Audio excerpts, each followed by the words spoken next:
अस्सलाम वालेकुम। Good morning student, कैसे हो? आई होप आप अच्छे होंगे। हमें अपने सेहत का भी ध्यान रखना है। पढ़ाई लिखाई के साथ साथ बच्चों हमें अपनी सेहत का भी ध्यान रखना है। तो आई होप बच्चों आप बहुत ही अच्छे होंगे। तो आज हम बच्चों क्लास 4 हिंदी में लेसन 2 पार्ट 3 ओके, जो हमने लेसन पढ़ा लेसन 2 जैसा सवाल वैसा जवाब, उसका अभ्यास करते हैं। ओके बच्चों, आगे हमने ये लेसन में देखा जैसा सवाल वैसा जवाब, यानी जैसे पूछा जाता है वैसे ही उसका उत्तर दिया जाता है। बच्चों हमने ये लेसन में देखा था कि ये जो बीरबल है वो बीरबल बहुत ही चतुर है और चालाक है, इसीलिए वो मशहूर भी है और राजा का चहेता है। हमने आगे वीडियो में पढ़ा कि ख्वाजा सरा 3 प्रश्न पूछते हैं। सबसे पहला प्रश्न है संसार का केंद्र कहाँ है, तो उसका जो उत्तर है वो बीरबल बहुत अच्छे से उसका उत्तर देते हैं। फिर दूसरा प्रश्न पूछा जाता है कि आकाश में कितने तारे हैं, तो उनका भी बीरबल बहुत चतुराई से उत्तर देते हैं। अब तीसरा प्रश्न हम देखते हैं बच्चों। आगे हम ये जो टेक्स्ट बुक है तो टेक्स्ट बुक में पेज नंबर 8 का हम अभ्यास करते हैं। बच्चे सबसे पहले हम उसको रीडिंग करेंगे। ओके, हमें क्या करना है? रीडिंग करना है। आप भी मेरे साथ रीड करना।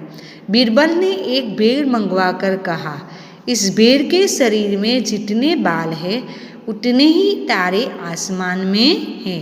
ख्वाजा साहब को उसमें संदेह हो तो वे गिनकर तारों की संख्या से तुलना कर ले। फिर वो ख्वाजा सरा जो है वो ख्वाजा सरा जब उनको दूसरा प्रश्न पूछते हैं कि आकाश में कितने तारे हैं, तो वो प्रश्न के उत्तर में बीरबल क्या करते हैं? एक भेड़ मंगवाते हैं और भेड़ मंगवा कर वो दरबार में, राजा के दरबार में वो भेड़ मंगवाते हैं और भेड़ मंगवा कर कहते हैं कि इस भेड़ के शरीर में जितने बाल हैं उतने ही तारे आसमान में। आकाश में जो तारे हैं वो कितने तारे हैं? ये भेड़ के शरीर पर जितने बाल हैं उतने हैं। बच्चों हम गिन सकते हैं भेड़ के शरीर पे कितने बाल हैं, उसको हम काउंट नहीं कर सकते। ओके, उसको हम गिन नहीं सकते। और आसमान में जो तारे हैं वो तारे को भी हम गिन नहीं सकते। इसीलिए उनको जैसे प्रश्न पूछा जाता है उसका उत्तर वैसे ही दिया जाता है। तो वो कहते हैं कि भेड़ के शरीर में जितने बाल हैं उतने ही तारे आकाश में। अगर ख्वाजा साहब को उसमें कुछ संदेह यानी शंका, अगर उसमें उनको कोई शंका है तो उसको क्या करना है?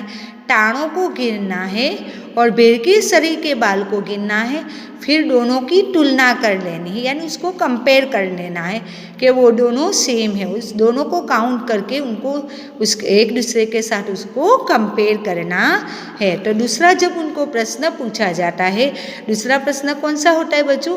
आकाश में कितने तारे हैं। जब ये प्रश्न पूछा जाता है तो ये प्रश्न के उत्तर में बीरबल एक भेड़ मंगवाते हैं और भेड़ मंगवा कर कहते हैं कि भेड़ के शरीर में जितने बाल हैं उतने ही तारे आसमान में हैं। अगर ख्वाजा साहब को उसमें कोई संदेह है, कोई शंका है, तो बालों को गिनकर तारों की संख्या से तुलना कर ले। फिर आगे देखते बच्चों। अब अकबर ने तीसरा सवाल किया, संसार की आबादी कितनी है। अब तीसरा यानी लास्ट वाला प्रश्न पूछा जाता है कि लास्ट वाला जो प्रश्न होता है वो कौन सा है बच्चों? संसार की आबादी कितनी है। अकबर अब बीरबल को तीसरा प्रश्न पूछते हैं। संसार यानी जगत, दुनिया जिसको हम कहते हैं वर्ल्ड, और आबादी यानी जनसंख्या जिसको हमारी लैंग्वेज में वस्ती गणतरी कहा जाता है। ओके, उसको हम हिंदी में क्या कहेंगे बच्चों? जनसंख्या।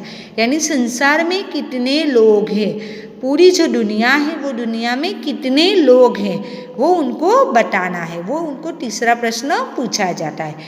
बीरबल ने कहा, जहाँ पना संसार की आबादी पल पल घटती बढ़ती रहती है, क्योंकि हर पल लोगों का मरना जीना लगा रहता है। इसीलिए सभी लोगों को एक जगह इकट्ठा किया जाए तभी उनको गिनकर ठीक ठाक संख्या बताई जा सकती है। फिर से बच्चों हम रीड करते हैं। बीरबल ने कहा, जहाँ पना संसार की आबादी पल पल घटती बढ़ती रहती है, क्योंकि हर पल लोगों का मरना जीना लगा ही रहता है।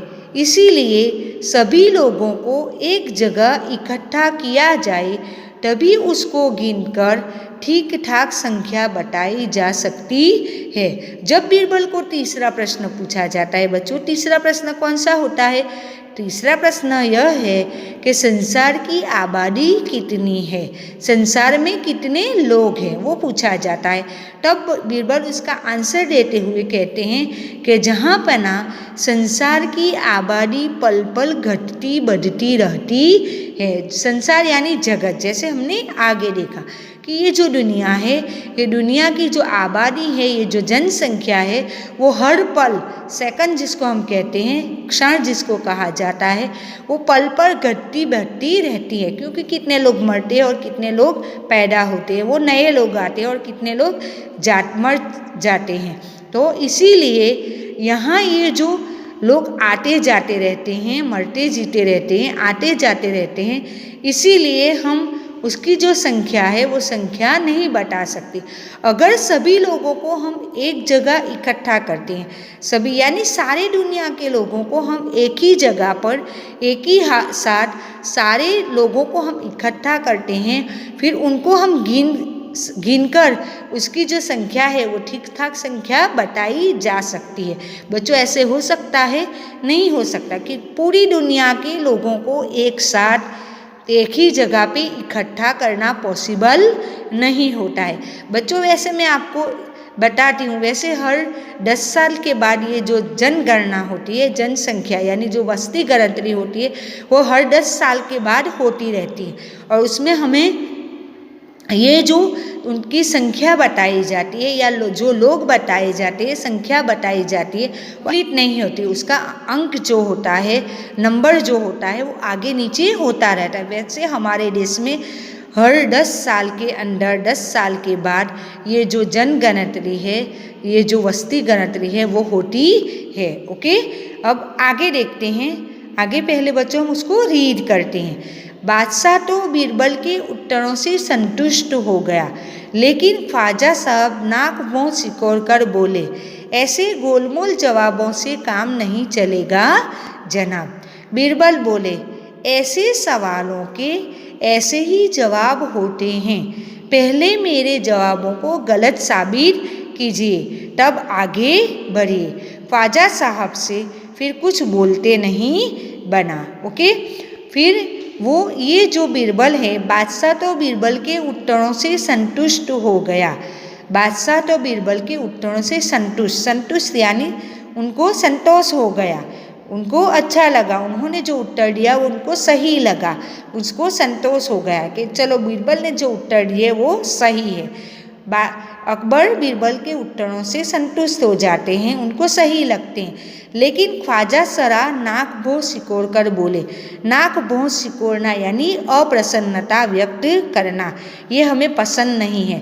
कभी कभी बच्चों हमें कुछ चीज़ें पसंद नहीं होती तो हम मुंह बनाते हैं जिससे हमें पता चलता है कि ये चीज़ें हमें अच्छी नहीं लगती। तो इसी तरह ख्वाजा साहब भी नाक भों सिकोड़ने लगते, अपनी अप्रसन्नता व्यक्त करते हुए बोलते हैं कि ऐसे गोलमोल जवाबों से काम नहीं चलेगा जनाब। ऐसे गोलमोल, ये जो गोलमोल जवाब देते जो सही नहीं होते या उसका जो प्रॉपर आंसर नहीं होता, उसको हम क्या कहते हैं? गोलमोल कहते हैं। तो ऐसे गोलमोल जवाबों से काम नहीं चलेगा जनाब, आपने जो उत्तर दिए हैं वो उत्तर सही नहीं है। उसका कहना यही था, ख्वाजा सरा यही कहते कि ऐसे गोलमोल जवाब नहीं दे सकते। तो फिर बीरबल कहते हैं, बीरबल बोले, ऐसे सवालों के ऐसे ही जवाब होते हैं। आपने जो सवाल पूछे हैं वैसे ही मैंने आपको आंसर दिए, उसका जवाब वैसे ही मैंने आपको दिए। पहले मेरे जवाबों को गलत साबित कीजिए, तब आगे बढ़िए। पहले आपको क्या करना है? मैंने आपको जो आंसर दिए हैं वो गलत है, उसको आपको गलत साबित करना है कि मैंने जो आपको आंसर दिए वो रॉन्ग है। पहले उसको आप रॉन्ग साबित कर लो, फिर आप आगे जो भी कहना है वो कह सकते हो।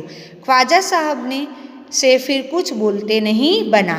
ख्वाजा साहब से फिर कुछ बोलते नहीं बना, यानी ख्वाजा साहब को अब पता चल गया कि उन्होंने जैसे सवाल पूछे थे वैसे ही बीरबल ने जवाब दिए हैं और अकबर बादशाह उससे संतुष्ट है, इसीलिए वो आगे कुछ भी नहीं बोल सके, वो चुप हो गए। तो बच्चों ये जो लेसन 2 है, जैसा सवाल वैसा जवाब में, ये जो बीरबल है वो बीरबल जो चतुराई से और बुद्धि से जो काम करता है, जो आंसर देता है, जब भी परेशानी होती है, समस्या होती है तो उसका डटकर सामना करता है। तो वो बात हमें यहाँ बताई गई है कि हमें भी क्या करना है, अगर कोई परेशानी है या समस्या है तो उनका मुकाबला करना है। अगर कुछ भी हमें पूछा जाता है तो उसका सोच समझकर बुद्धि से हमें उसका आंसर देना है। अब बच्चों हम उसकी टेक्स्ट बुक की एक्सरसाइज का अभ्यास करते हैं, पेज नंबर 9। ओके बच्चों, हम ये टेक्स्ट बुक की एक्सरसाइज का अभ्यास करते हैं। सबसे पहले दिया है तुम्हारी बात। ख्वाजा सरा के तीनों सवालों का क्या कोई जवाब हो सकता है, अपने मन से सोचकर लिखो। ख्वाजा साहब ने जो 3 प्रश्न पूछे, पहला प्रश्न था संसार का केंद्र कहाँ है, दूसरा प्रश्न था आकाश में कितने तारे हैं, और तीसरा क्वेश्चन था संसार की आबादी कितनी है। तो बच्चों आपको क्या करना है, उसका और जो आंसर बीरबल ने दिया उसके अलावा और कोई आंसर आपको अपने आप ढूंढना है, अपने आप सोचना है और लिखना है। बच्चों ये कंपलसरी नहीं है, ओके, अपने आप को लिखना है। अभी बेर की जगह आप कोई भी जानवर ले सकते हो, ओके, मतलब उसका जो आंसर आप अपने आप से कैसे दे सकते हो उसके बारे में यहाँ बताना है। अगर तुम ख्वाजा सरा की जगह पर होते तो बीरबल को हराने के लिए कौन कौन से सवाल पूछते। अगर ख्वाजा सरा की जगह बच्चों आप होते तो आप कौन कौन से मुश्किल प्रश्न निकालते, वो आपको सोचकर लिखना है। ओके, अब तीसरा है ख्वाजा सरा का बस चलता तो वो बीरबल को हिंदुस्तान से निकलवा देते। अगर तुम्हारा बस चले तो तुम कौन कौन सी इच्छाएं पूरी करना चाहोगे। बच्चों जैसे अभी हमने लेसन में पढ़ा कि ख्वाजा साहब का अगर उनकी इच्छा, उनका बस चलता यानी वो जो कहते वो माना जाता तो वो क्या करते, बीरबल को हिंदुस्तान से निकलवा देते। तो इसी तरह अगर आपका बस चलता, आपकी चलती, तो आप कौन कौन सी अपनी विश पूरी करते। ओके, आपको नए खिलौने, नए ड्रेस, आपको और कुछ चाहिए अपने पेरेंट्स से या अपने दीदी और भैया से, आपकी जो भी विश है, कौन कौन सी आप विश पूरी करना चाहते हो, आपकी इच्छा पूरी करना चाहते हो, उसके बारे में यहाँ सोचना है। ओके, अब आगे देखते हैं बस। नीचे लिखे वाक्य पढ़ो। यहाँ सबसे पहले दिया है मैं बस में बैठकर स्कूल जाती हूँ। बस में बैठकर स्कूल जाती हूँ, बस यानी यहाँ व्हीकल्स नेम। ओके, बस यानी व्हीकल्स नेम, जैसे हम स्कूल बस में बैठकर स्कूल जाते हैं। हाँ, ये जो बस है वो व्हीकल्स नेम होता है। ओके, वाहन का जो नाम बोलते हैं नाम वो होता है। अब दूसरा है ख्वाजा सरा का बस चलता तो वो बीरबल को निकलवा देते। यहाँ ये जो बस है यानी उनकी जो इच्छा है, उनकी जो विश है, उसके बारे में हमें यहाँ बताया है। फिर आगे है बस अब रुक जाओ यानी इनफ, जिसको हम कहते हैं बस, रुकने के बारे में कहते बहुत हो गया, जैसे हम बोलते हैं ना बस अब रुक जाओ बहुत हो गया, तो यहाँ रुकने के लिए कहते इनफ, जिसको हम कहते हैं, उसका मीनिंग ये होता है। फिर बस 2 दिन की तो बात है मैं आ जाऊंगी। ओके, बस 2 दिन, यहाँ भी वेट करना है, यानी यहाँ हमें जो 4 वाक्य दिए हैं और 4 वाक्य में जो ये बस दिए हैं वो बस के मीनिंग अलग अलग होते हैं। पहले व्हीकल्स नेम होता है, फिर इच्छा होती है, फिर इनफ होता है और यहाँ रुकना होता है। तो इसी तरह ये 4 बस अलग अलग वाक्यों में यूज होता है, उसका मीनिंग भी बच्चों अलग अलग ही होता है। अब हमें क्या करना है, ऊपर लिखे वाक्यों में बस शब्द के अर्थ अलग अलग है, जैसे अभी हमने देखा। अब इसी तरह चल शब्द में वाक्य बनाओ, हमें चल शब्द में वाक्य बनाना है। यहाँ हमें दिया है चल, चल, चल, चला, चले, चलना, चलती और चले, ये शब्द को यूज करके हमें वाक्य बनाए। तो बच्चों हम यूज कर सकते हैं कि चलो हम बाजार चलते हैं, चल चल हम खेलते हैं, चल मेरे साथ पार्क में चल, बगीचे में चल। तो हम इसी तरह अलग अलग वाक्य बना सकते। ओके, ये जो शब्द लिए हैं वो शब्द से हम ऐसे अलग अलग वाक्य बना सकते हैं। बड़ी कहानी, कहानी को हमें आगे बढ़ाना है। हमें यहाँ 2 लाइन दी है। एक दिन अकबर ने बीरबल से पूछा, बीरबल दुनिया में सबसे अधिक शक्तिशाली कौन है? बीरबल ने क्या कहा होगा? कहानी आगे बढ़ाओ। तो हमें क्या करना है बच्चों, यहाँ हमें प्रश्न पूछा गया है। अकबर ने बीरबल से पूछा कि दुनिया का सबसे अधिक शक्तिशाली कौन है? तो अगर बीरबल बताता है कि शेर है या मनुष्य है, आदमी है, मानव है, तो फिर उसका रीजन उसको बताना पड़ेगा। अगर शेर बताते हैं तो वो जंगल का राजा होता है ना, किंग ऑफ जंगल कहा जाता है। वो शिकार करता है, वो जानवरों को शिकार करके खा जाता है। तो अगर वो आदमी को बताता है तो आदमी जो होता है, मनुष्य जो होता है, उसका जो ब्रेन पावर होता है, उसकी जो दिमागी शक्ति जिसको हम कहते हैं, वो बहुत ही अच्छी होती है। तो बच्चों हम ये आगे इसी तरह कहानी को आगे बढ़ाना है। अगर हम ये जो आदमी है या मनुष्य को हम बता रहे हैं तो वो आज ज़मीन से चंद्र पर पहुंच सका है, कैसे पहुंचा, फिर उसके बारे में हमें आगे आगे बताना होता है। तो इसी तरह ये जो कहानी होती है वो कहानी पूरी कहानी बन जाती है। अब बच्चों पेज नंबर 10 पे देखते हैं। ओके, पेज नंबर 10 पे खोजो कहानियाँ, कहानी हमें यहाँ खोजनी है। बीरबल को चतुराई के किस्से मशहूर है। बीरबल की जो चतुराई है, जैसे हमने एक किस्सा पढ़ा, ऐसे बहुत सारे बीरबल के किस्से हैं। तो ऐसे किस्सों को हमें ढूंढना है और ऐसे किस्सों में वह जब सवाल की जवाब देता है और सबका मुंह बंद कर देता है, वो कैसे उसका आंसर देता है और सबकी बोलती बंद कर देता है। तो बच्चों बीरबल की बहुत सारी कहानियाँ हैं, अकबर और बीरबल की बहुत सारी कहानियाँ हैं। तो वो कहानियों से हमें ऐसी कहानियाँ ढूंढनी है। बीरबल की तरह बहुत से अन्य व्यक्ति हाजिर जवाबी होते हैं, उनके भी किस्से प्रसिद्ध है, तो उनके नाम पता करना है। तो बीरबल की तरह और भी ऐसे लोग हैं जो हाजिर जवाबी होते हैं, तुरंत ही आंसर देते हैं। बच्चों हम बहुत सारी अलग अलग कहानियाँ पढ़ते हैं, तो वो कहानियों में से वो नाम हमें पता करना है, उसको हमें ढूंढना है, खोजना है। एक और शब्द, नीचे लिखे शब्दों की जगह और कौन कौन से शब्दों का इस्तेमाल हो सकता है, खाली जगह में लिखो। एक और शब्द यानी बच्चों हमें यहाँ उसका मीनिंग ही लिखना है। क्या करना है बच्चों, हमें उसका मीनिंग ही लिखना है, उसका अर्थ क्या होता है वो लिखना है। बुद्धिमान, तो बुद्धिमान का क्या होगा, अक्लमंद। क्या होगा बच्चों, अक्लमंद। अभिमान, अभिमान का क्या आएगा, घमंड या गर्व होगा। संसार, संसार का दुनिया और जगत। मूर्ख को हम क्या कहते हैं, बेवकूफ़। विश्वास का क्या होगा, भरोसा। और कोशिश तो प्रयत्न। तो बच्चों इसी तरह हमें उसका जो शब्द यहाँ जो शब्द दिए है वो शब्द का जो अर्थ है वो अर्थ हमें लिखना है। अब लास्ट में देखते हैं मुहावरे। बच्चों हम कभी कभी मुहावरे सुनते हैं ना, बहुत ही मुहावरे सुनते हैं। हमारे रोज़ के उपयोग में हम जो बोल रहे हैं वो हमारी बोली में हम बहुत सारे ऐसे मुहावरों का यूज करते हैं, है ना। तो इसी तरह हमें यहाँ 2 मुहावरे दिए हैं, वो मुहावरों का हमें क्या करना है, वाक्य में इस्तेमाल करना है। तुम कब कब कर सकते हो उसके बारे में हमें यहाँ बताना है, उसकी चर्चा करनी है, उसके वाक्य बना।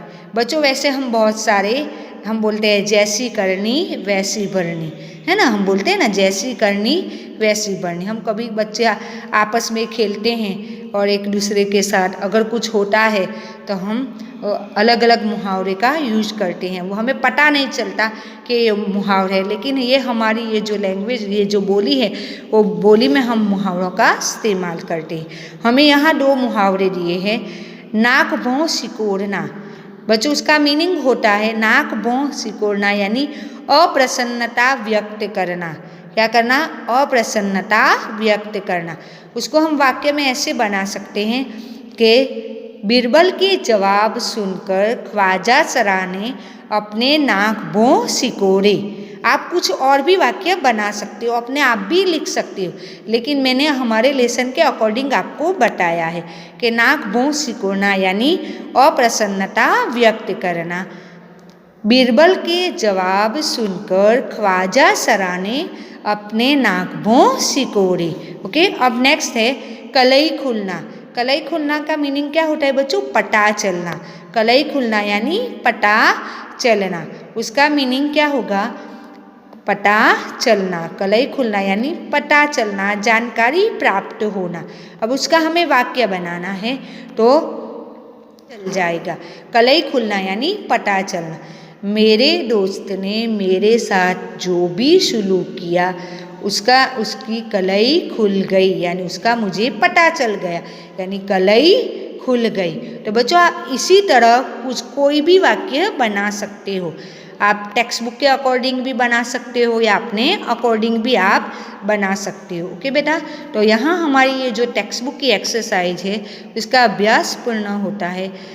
बच्चों आपको मैंने लेसन 2 पढ़ाया। लेसन 2 में हमने बीरबल की कहानियों की, अकबर और बीरबल की जो कहानियाँ हैं वो कहानियों के बारे में हमने उनमें से एक कहानी को हमने यहाँ पढ़ा कि वो कितना चतुर है, कितना चालाक है और बुद्धिशाली है। तो बच्चों आपको मैंने जितना भी पढ़ाया वो आपको बहुत ही अच्छे से समझ में आ गया होगा।